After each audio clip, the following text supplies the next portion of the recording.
Nos invités aujourd'hui pour parler de ce film, Laurence Audin, elle est géologue à l'IRD, l'Institut de recherche pour le développement, et Nicolas Lecorvec, volcanologue à Clermont-Ferrand. Bonjour à tous les deux. Bonjour.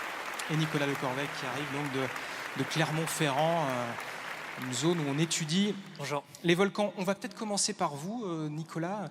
Qu'est-ce qu'on étudie? En quoi ces bouts de verre volcaniques sont intéressants pour les scientifiques et pour comprendre le fonctionnement des volcans? Alors, ces petits bouts de verre en fait, sont des représentations en fait, de ce qui se passe sous la croûte, ce qui se passe dans le manteau, donc à l'intérieur de la Terre. Ces petites bulles en fait, qui sont piégées dans les cristaux, qu'on a vu Lise prendre avec des petites pincettes, en fait, sont piégées à l'intérieur de ces cristaux. Et en fait, en étant piégés, ils sont protégés par la chaleur du magma qui remonte vers la surface très rapidement. Ils nous donnent des informations en fait, sur ce qui se passe à plus de 25 km de profondeur. C'est un extrait instantané de ce qui se passe en dessous. Instantané, on va dire le temps de trajet de la source jusqu'à la surface, mais très rapide. Ces îles aléoutiennes, c'est là-bas qu'on étudie ce genre de phénomène? Alors oui, pourquoi? Parce que si on compare par exemple avec les volcans des Andes, les magmas peuvent remonter plus rapidement à la surface puisque le trajet, on n'a pas une chaîne de montagnes en fait, entre les deux pour arriver à la surface. On arrive aujourd'hui à prévoir les éruptions volcaniques?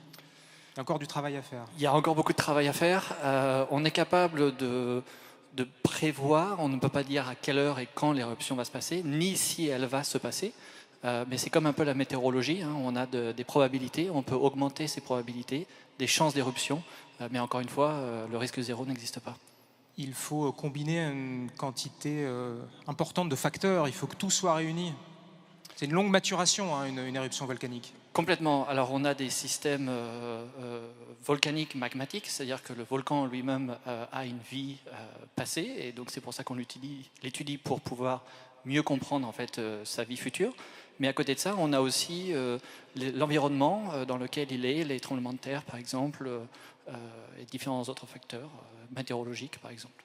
Alors, il y a un sujet dont on parle beaucoup en ce moment, et depuis des années, c'est le réchauffement climatique. Est-ce qu'il y a un lien entre le réchauffement climatique et l'activité volcanique?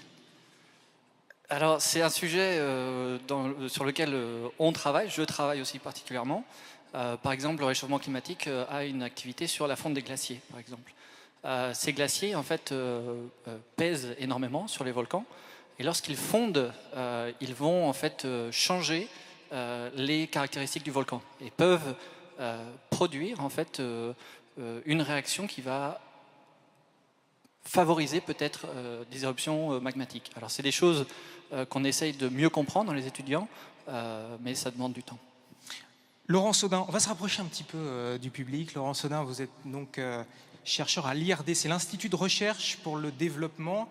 Parce que je voulais que vous montiez un peu sur scène, et vous êtes aussi membre de l'association Montagne et Sciences. Je voulais que vous montiez sur scène parce qu'il y a quelque chose qui est évoqué dans le film qui est très intéressant, c'est le travail des scientifiques, le quotidien des scientifiques à l'autre bout du monde. Comment on concilie une vie de famille avec un travail qui est très prenant. C'est votre cas puisque vous êtes une bonne partie de l'année en expédition, en tout cas à l'étranger. Comment vous faites pour concilier ces deux vies-là? Vous avez par ailleurs une vie de famille avec deux petits garçons, enfin deux grands maintenant, ils commencent à être grands.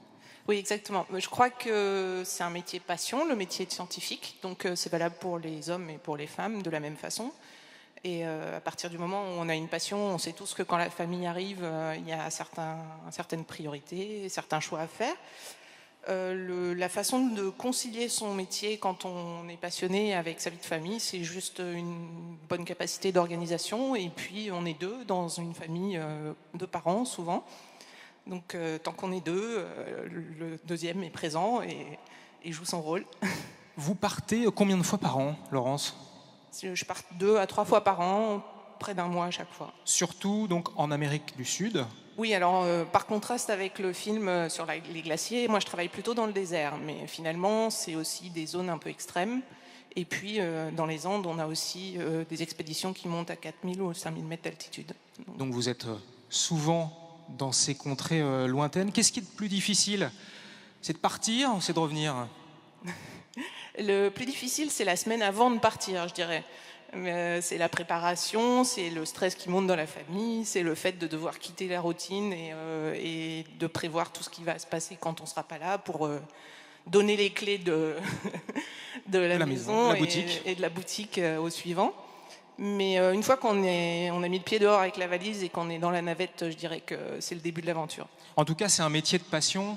Vous imaginez avoir un boulot comme plein de monde, un peu plan-plan, diraient certains, mais un bureau toute l'année On a un bureau, hein, Oui. Il ne faut pas se leurrer, on a quand même un bureau, mais on a un bureau à la fois à Grenoble, à l'université, qui nous permet aussi de donner des enseignements, et un bureau à ciel ouvert. Cette vie-là, vous l'avez choisie? Vous la quitteriez?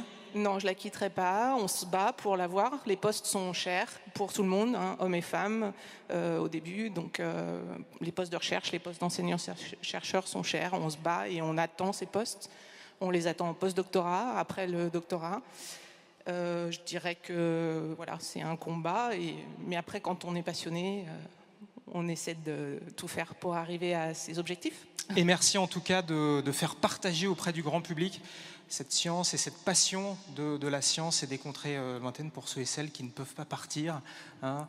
Et merci en tout cas d'être venu aujourd'hui. Laurent Saudin de l'Institut pour la recherche et le développement, géologue, et Nicolas Lecorvec qui nous vient de Clermont-Ferrand, le pays des volcans. Merci d'avoir dit quelques mots avec nous. Merci à vous, bonne fin de cet soirée. après-midi.